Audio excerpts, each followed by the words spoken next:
I'm tying my shoe. Jennifer, not walking out, I said, with the lace still looped around my fingers. She sat against the pillows in a white sheet, bare shoulders tucked under the quilt, watching my brown shoe as it had already voted against her. Before the sun cleared the Smoky Mountains, I had to leave for the early shuttle run. But after that dawn, I turned down every date Emily Smith tried to hand me, because the words Jennifer had whispered in the dark, "Everyone leaves eventually," had turned my ordinary shoe into a promise I had to earn. The morning light of the Smoky Mountains was just beginning to filter through the frost on the bedroom window of the Cove Creek B&B. The power had been out for 10 hours. For 10 hours I had sat in the wingback chair by the door, fully dressed in my blue work shirt and jeans, talking about absolutely nothing, just so she wouldn't have to listen to the silence of a dark, empty house. I hadn't crossed the room. I hadn't pushed. But now, at 5:30 in the morning, the simple act of my pulling the laces tight on my right boot was doing more damage than a shouted goodbye. She didn't cry. She just pulled the white quilt an inch higher, her fingers curling into the fabric, building a wall out of cotton. She was already practicing the face she would make when I walked out the door and never came back. It was a face she knew how to wear perfectly. "I have the early route," I said, keeping my voice low, trying to strip the usual driver's banter out of it. "Gary has 4 people from the senior center waiting at the church parking lot by 6. If I don't show up, Mrs. Edith will try to hotwire the church van." Jennifer offered a small, fractured half smile. It was polite. It was a dismissal. "You don't have to explain your schedule to me, Stephen. Thank you for staying. I'm fine now." "I know you're fine," I said, determined. I let the lace drop, sitting up straight on the edge of the mattress. My brown shoes had worse emotional timing than I did. "But I'm also going to come back before the lunch rush. And I'm going to bring that terrible diner coffee you pretend you don't like, but secretly drink when nobody is looking."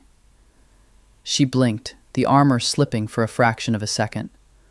"I don't drink diner coffee." "I've seen the cups in the recycling bin, Jennifer. The evidence is overwhelming." I stood up slowly, making sure not to rush the motion. "I'm walking out this door because it's my job, not because of you." I didn't wait for her to argue. I just walked out into the cold hallway, letting myself out the front door of the B&B. I needed her to see that leaving a room didn't mean leaving her life. On the porch, I realized I wanted to be believed, not thanked. My life outside of her was governed by a clipboard and a diesel engine. I was 32, and my official title was Senior Community Transport Specialist for the Townsend District. In reality, I was a professional driver of gossip, bad knees, and questionable casseroles. By 7 that morning, the heater in the shuttle was blasting, and the smell of peppermint hard candies had permanently bonded with the upholstery. Mrs. Edith was in the front seat, complaining about her arthritis, while Emily Smith leaned over the second row, tapping a pen against her clipboard. Emily wasn't a senior. She was the center's volunteer coordinator, and she had taken it upon herself to fix my aggressively single status.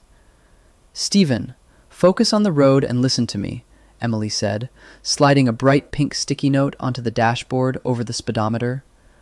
"Her name is Sarah. She teaches 2nd grade. She does not smell like motor oil or bingo daubers. She is a solid catch." "Emily, that's obstructing my view of the law," I said, flicking the note onto the passenger floorboard. "And I'm currently driving a 14-passenger vehicle down a mountain road with 0 visibility. My dating life can wait until we're at least on flat pavement." "You haven't gone on a date since Thanksgiving," Emily countered. "The Saturday porch breakfast at Cove Creek is this weekend. Gary wants everyone to bring a +1 to boost the B&B's numbers. You need to be social." I kept my eyes on the fog. The Saturday porch breakfast was the district's biggest community event of the month, and this time it was at Jennifer's place. I knew what she was going through to get it ready. Cove Creek was a massive, rambling Victorian property that she was trying to run single-handedly.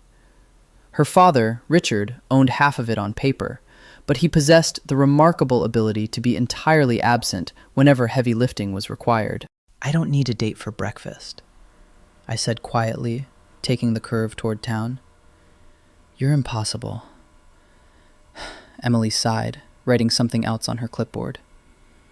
It was not impossible. I was just preoccupied. Every time I looked in the rearview mirror, I didn't see the road behind me. I saw Jennifer pulling that white quilt up to her chin, convinced that my brown shoes stepping off her rug were the end of the story. That was the first warning sign. I did not want to meet Sarah. I wanted to know if Jennifer had eaten breakfast. Later that afternoon, the rhythm of my route brought me past the B&B. I parked the shuttle by the gravel shoulder and walked up the wraparound porch to drop off the weekly schedule for Gary. The front door was propped open, and the sound of frantic, uneven breathing came from the front parlor. I stepped inside. Jennifer was standing in the middle of the room, staring at her phone. Around her, the parlor was half prepped for Saturday. Dining chairs were stacked, tablecloths were in a messy pile, and she looked like a woman trying to hold back the ocean with a teacup. "Everything okay?" I asked, leaning against the doorframe so I wouldn't startle her. She jumped anyway, her phone slipping in her grip. "I'm fine, yes, fine." She said it 3 times, which meant absolutely nothing was fine. "You have a very specific definition of fine, Jennifer. Usually it involves more breathing." She let out a long, shaky exhale, dropping the phone onto a side table. "My father just texted. He was supposed to bring the clean linens from the commercial laundry in Maryville. He says he got tied up at the dealership and might have to skip this weekend.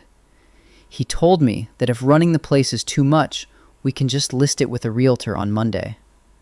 She crossed her arms, rubbing her elbows as if she were freezing. "He always does this. He promises to help with the heavy things, waits until the last second, and then pulls the rug out, so I have to admit I can't do it alone." I looked at the stack of folded chairs. Then I looked at her. She wasn't asking for my help. She was stating a fact of her universe. People promise things, and then they don't deliver, and you are left to handle the wreckage. Emily's voice echoed in my head, talking about the second-grade teacher and the +1 for Saturday. I reached into my pocket, felt the crinkled edge of the pink sticky note Emily had slipped into my jacket, and left it exactly where it was. Leaving her alone while she fought that whole house would have felt like agreeing with her father. "Where's the laundry?" I asked. Jennifer frowned, her guarded posture stiffening. "Maryville, but you can't. You have the afternoon route." "Gary owes me a favor because he accidentally scheduled me to drive the knitting club to Nashville last month," I said, stepping fully into the room. "I can take the shuttle, get the linens, and be back in an hour. It's on my way to the depot anyway." "Stephen, no. I don't want you to feel obligated because of last night." "I don't feel obligated," I said, keeping my voice entirely level. "I am professionally trained to lift heavy objects without complaining. Just give me the receipt." She hesitated. The armor was thick, but the exhaustion was thicker. Slowly, she walked over to the desk, wrote down the confirmation number, and handed it to me. Our fingers didn't touch. I made sure of it. I didn't want her to think I was trading a favor for a moment of intimacy. "I'll be back at 4, I said, turning toward the door. "Stephen," I looked back. She was holding the edge of the desk. "Thank you." "Save the thanks for when I actually show up," I said, offering a small grin. I walked out, my boots heavy on the wood planks. Over the next 3 days, the proximity between us shifted from accidental to intentional, though neither of us admitted it. I found reasons to swing by Cove Creek. I dropped off the finalized guest list for Gary. I brought an extra box of coffee filters because the center's pantry was overflowing. I carried a misplaced box of Gary's terrible blueberry muffins to the kitchen. I watched her work. Jennifer was a machine of precision. She smoothed bedsheets until they looked like glass. She organized the porch chairs with a ruler. She remembered which guest needed decaf, which one hated feather pillows, and which porch step squeaked under a nervous foot. But I also started noticing the gaps in her perfection.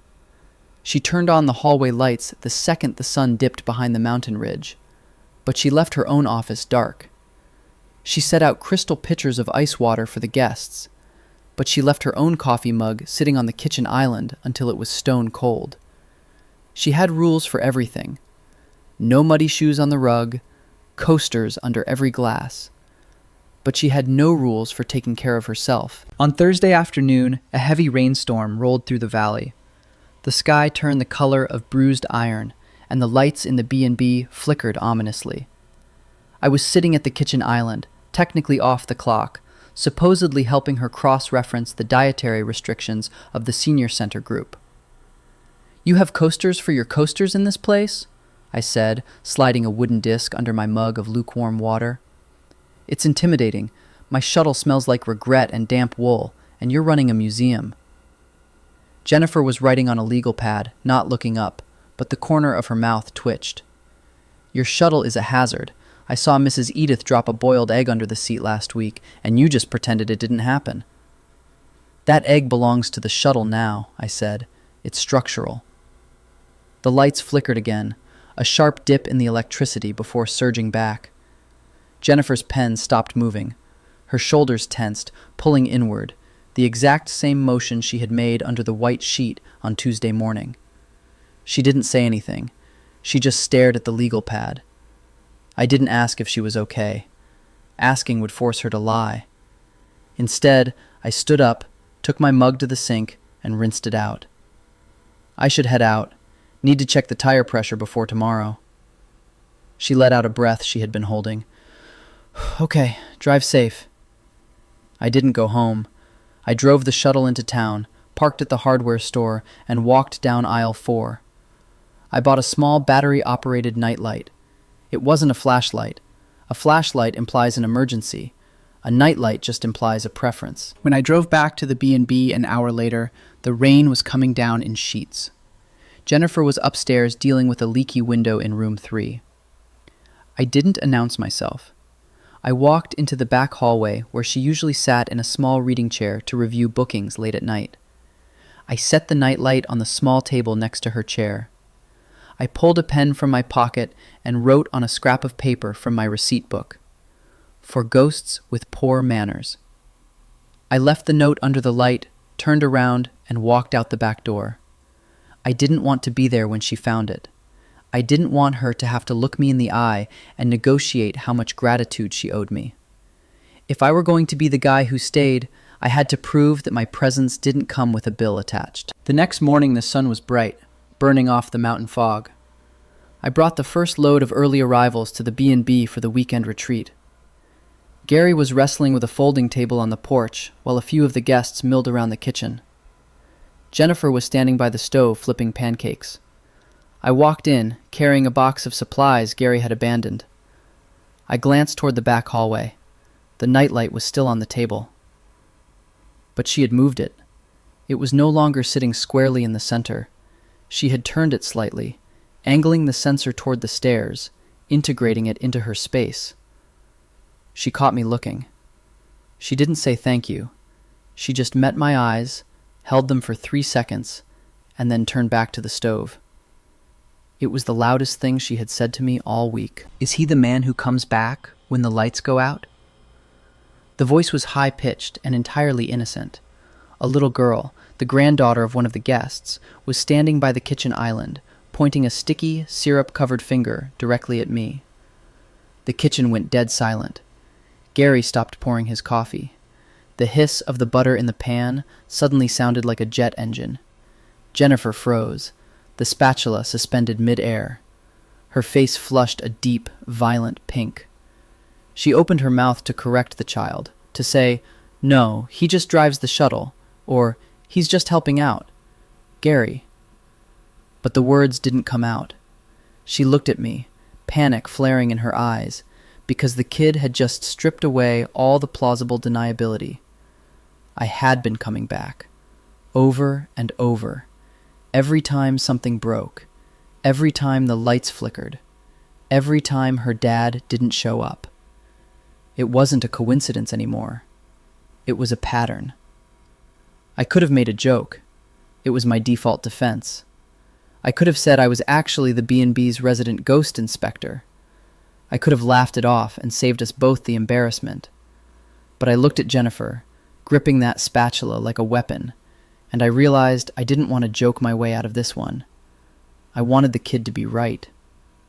I set the box of supplies on the counter. I didn't look at Gary or the child. I looked straight at Jennifer.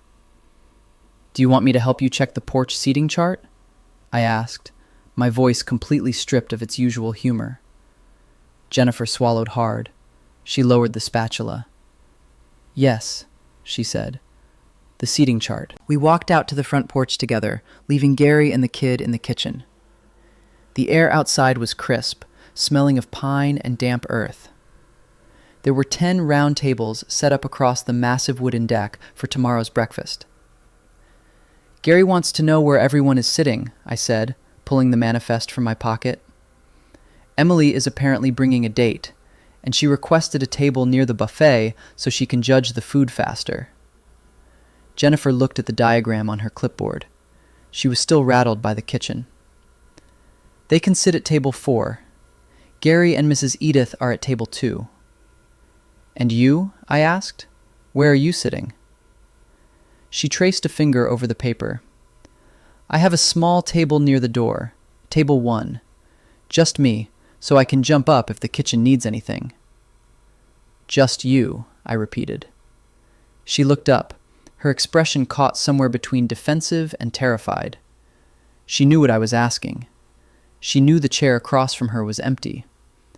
But she also knew that if she put my name on that chair, it meant she was expecting me to stay. And if I sat down, I would have the power to stand up and leave. That empty chair stayed with me. Before she could answer, her phone buzzed in her apron pocket. She pulled it out, and I watched the color drain from her face completely. "It's Richard," she whispered. She didn't call him Dad when she was stressed. She clicked open the message. I didn't need to read the screen to know what it said. I saw her shoulders collapse, the weight of the B&B crashing back down on her neck. "He's not coming tomorrow," she said, her voice flat, devoid of all the warmth that had been building over the last few days. "He says his truck needs an alternator.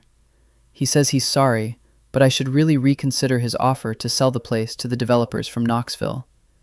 He says it's too much for one person." She backed up a step, creating physical distance between us. The retreat was sudden and violent. The armor slammed back into place. "I have to go prep the dining room," she said, her tone suddenly professional. "Thank you for the guest list, Stephen." "Jennifer, wait." I stepped forward. "No, I have to work," she snapped, her eyes flashing with a sudden, desperate anger. "I have to do this myself. If I don't do it myself, they'll say I can't handle it.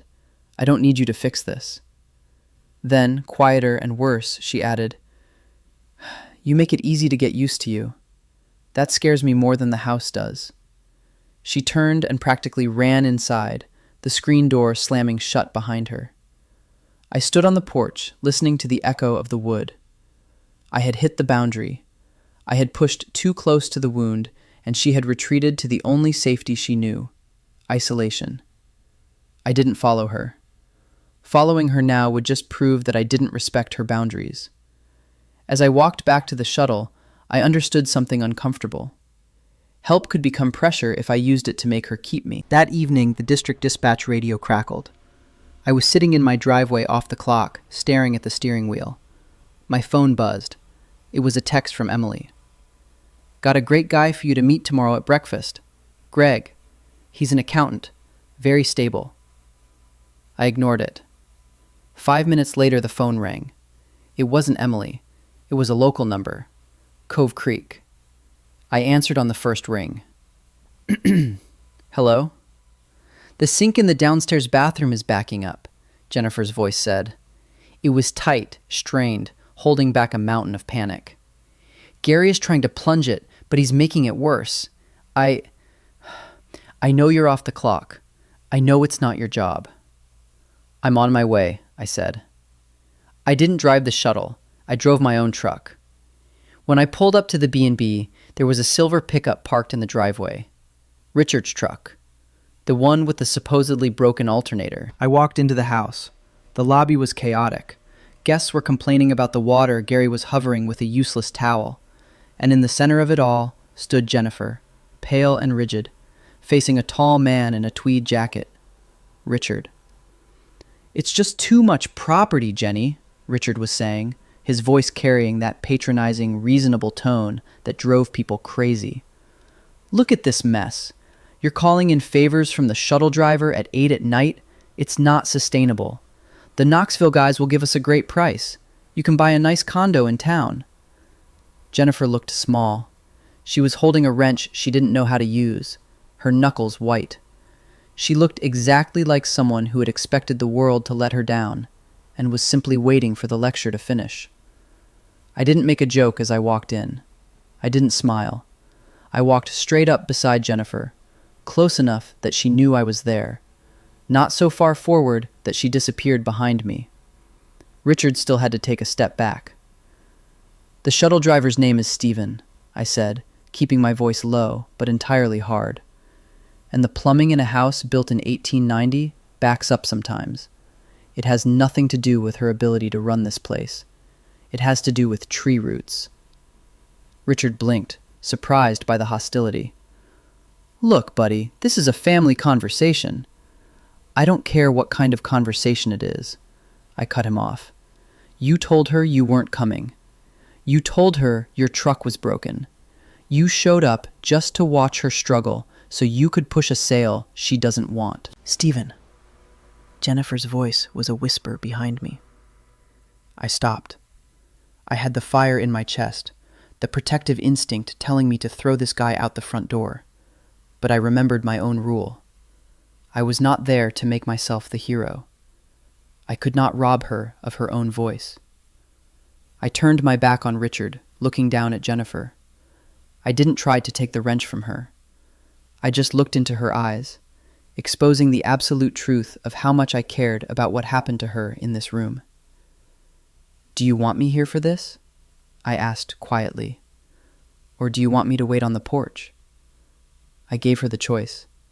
I risked her telling me to leave. She looked at me, reading my face. She saw that I wasn't going to vanish, and I wasn't going to take over. I was just going to stand exactly where she told me to stand. "Stay," she said. One word. It landed harder than any speech. She took a deep breath, her grip on the wrench loosening. She looked past my shoulder at her father. "I am not selling the B&B, Dad," she said, her voice finding its footing, growing louder, clearer in the crowded lobby. "I am hosting 30 people tomorrow morning. I am fixing the sink, and I am not doing it alone, because I don't have to. You can stay and eat tomorrow, or you can drive back to Maryville, but you are done telling me what I can't handle." Richard stared at her, shocked.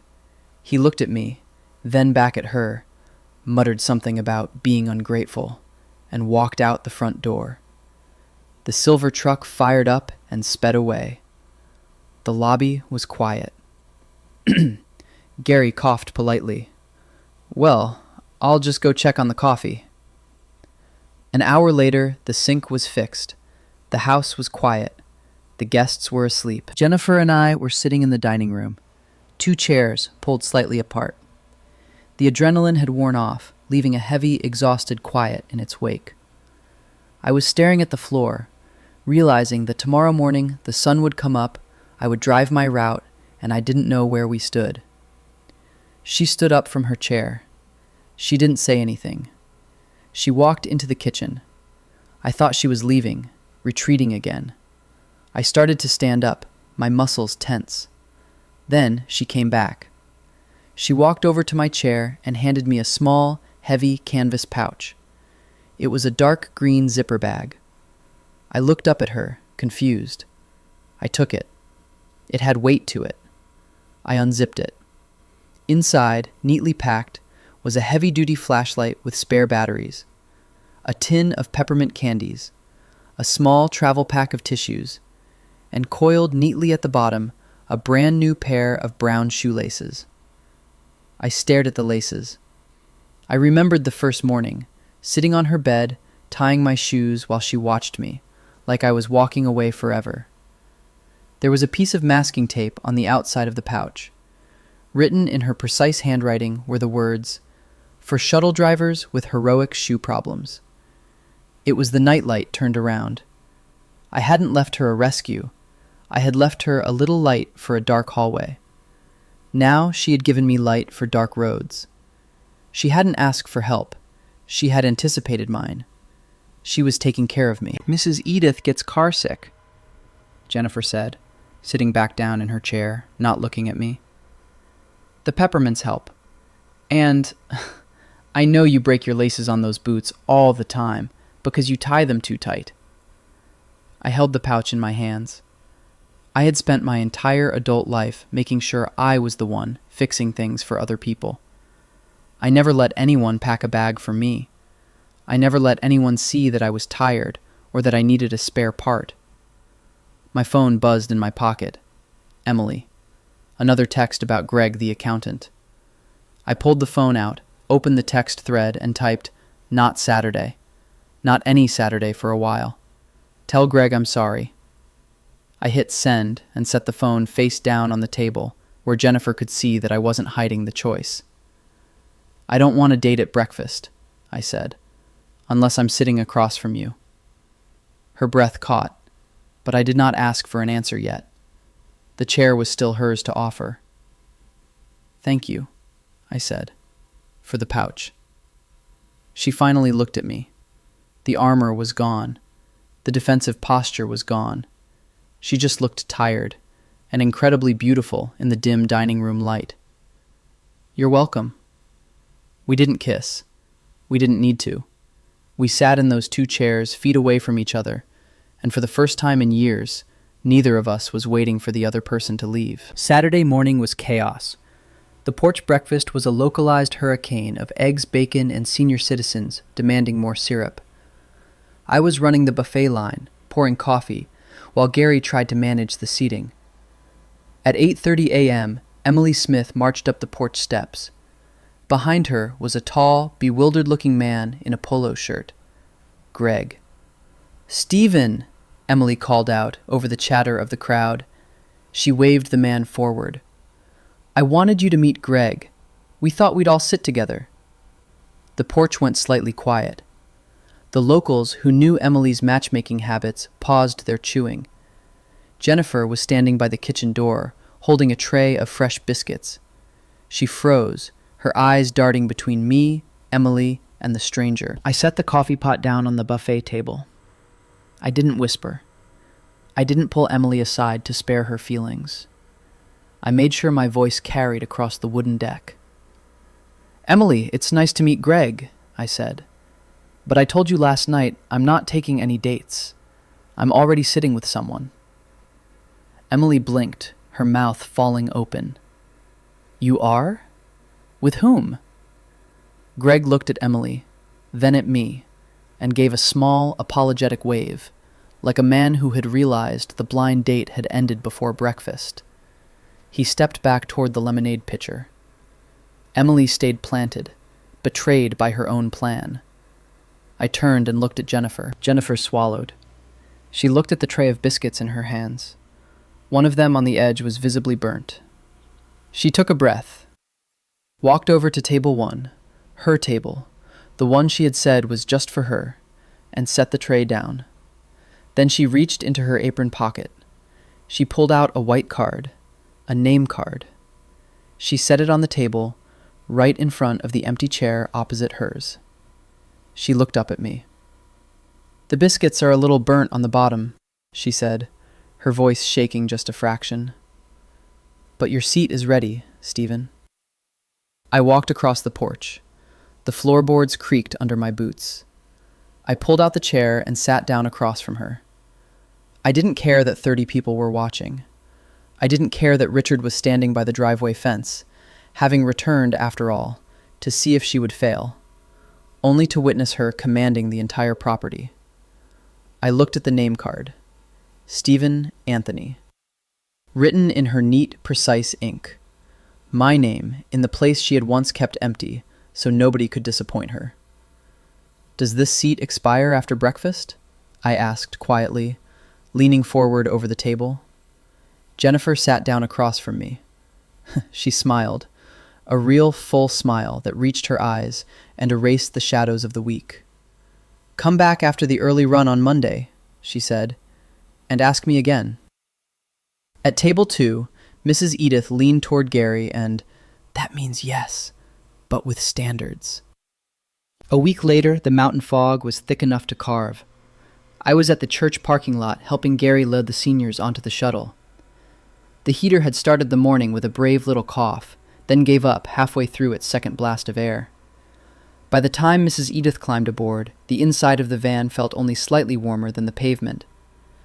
"Stephen," she said, lowering herself into the front seat with great ceremony, "I have survived 2 husbands, 1 appendix, and a church potluck where Linda made chicken salad with raisins.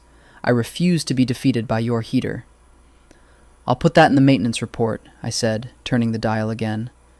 The vent answered with a sad, dusty wheeze. Gary slapped the dashboard once. "Sometimes that helps." "It does not," I said. "It makes me feel useful."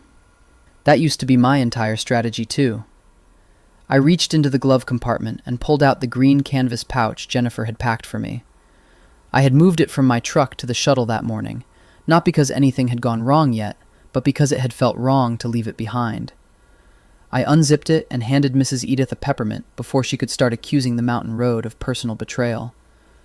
Then I saw the shoelaces again, coiled at the bottom, clean and brown and waiting. They had not broken because I needed a symbol. They were simply there because Jennifer had noticed a small part of my life I never thought anyone would notice. That was worse somehow, softer, harder to dismiss. That morning, before I left Cove Creek, I had actually changed one old lace at her kitchen table while she poured coffee and pretended not to watch. It hadn't snapped. It had just been fraying for weeks, and for once, I hadn't waited until something failed before accepting the spare. Now the heater was the thing failing. The seniors were cold. Gary was out of ideas. And I had a phone in my pocket. 5 years ago, I would have driven the route anyway. Teeth clenched, apologizing every 3 minutes while pretending I could handle it. I would have called dispatch, filed the problem, and made myself the wall between everyone else and discomfort. Instead, I pulled out my phone. I didn't call dispatch first. I dialed Cove Creek. She picked up on the second ring. "Cove Creek, this is Jennifer." "Hey," I said, looking at the pouch in my lap. "I'm at the church. The heater in the van is struggling, the passengers are freezing, and Gary thinks hitting the dashboard counts as technical support." "It does not," she said immediately. "Thank you. I needed a second expert opinion." A small laugh moved through the line, warm enough to make the shuttle feel less cold. Then her voice steadied. "Give me 10 minutes. I have a fresh batch of biscuits coming out of the oven, and I have 3 thermoses of hot chocolate. Keep them on the bus. I'm on my way." She didn't hesitate. She didn't ask whether I really needed her. She just met my need with her presence. She arrived in 9 minutes, wearing a coat over her apron and carrying 2 canvas bags through the fog. Mrs. Edith watched her climb into the shuttle and said, "Well, look at that. The B&B delivers now." "Only to difficult customers," Jennifer said, handing her a cup of hot chocolate. "I am beloved," Mrs. Edith replied. "You can be both." By the time we pulled out, the passengers were warm. Gary had stopped hitting the heater controls as they owed him money, and Jennifer had checked the new lace on my boot with one raised eyebrow. "You changed it before it broke?" she said. "I had supervision," I told her. For the first time, needing her did not make me feel weak. It made the road feel less empty. The rest of the route, the heater kept wheezing, and the fog kept pressing against the windows, but I drove with the pouch beside me, and her laugh still caught somewhere in my chest. The cold was still real. It just wasn't mine to carry alone anymore. When my shift ended that afternoon, I drove my truck back to Cove Creek. The porch was quiet, the late afternoon sun painting the wooden deck in gold. I walked up the steps. I bent down, unlaced my brown shoes, and placed them neatly under the wicker chair next to the door. I left them there, a permanent fixture. The screen door opened. Jennifer stepped out, holding 2 mugs of terrible diner coffee. She looked at the shoes under the chair, then at me. "Planning to get comfortable?" she asked. "I'm asking permission to." Her mouth softened, but she did not make it too easy. I loved that about her. "For coffee?" "For coffee," I said. "For burnt biscuits. For Monday mornings after the early run. For the chair across from yours. Not as a favor, not because Gary needs help, because I want to be the man who comes back." She held 1 mug out to me. "That is a very long way to ask if you can be my date, Stephen." "I drive seniors for a living. I take scenic routes." She laughed, and the sound steadied both of us. "Yes," she said, "you can be my date, but you have to let me pack the emergency pouch. Always. Always." I took the mug, set it on the railing, and reached for her hand. She met me halfway, threading her fingers through mine. The mug warmed one hand. Her fingers warmed the other. Behind us, the old house ticked and settled as it had finally stopped holding its breath. Her grip was strong, anchoring me to the porch, to the house, to the woman who no longer watched my shoes like they were a warning. Some people stay because they promise forever and hope the words are enough. We learned a smaller, better way. I came back. She came for me. And between the 2 of us, we made a home out of every return.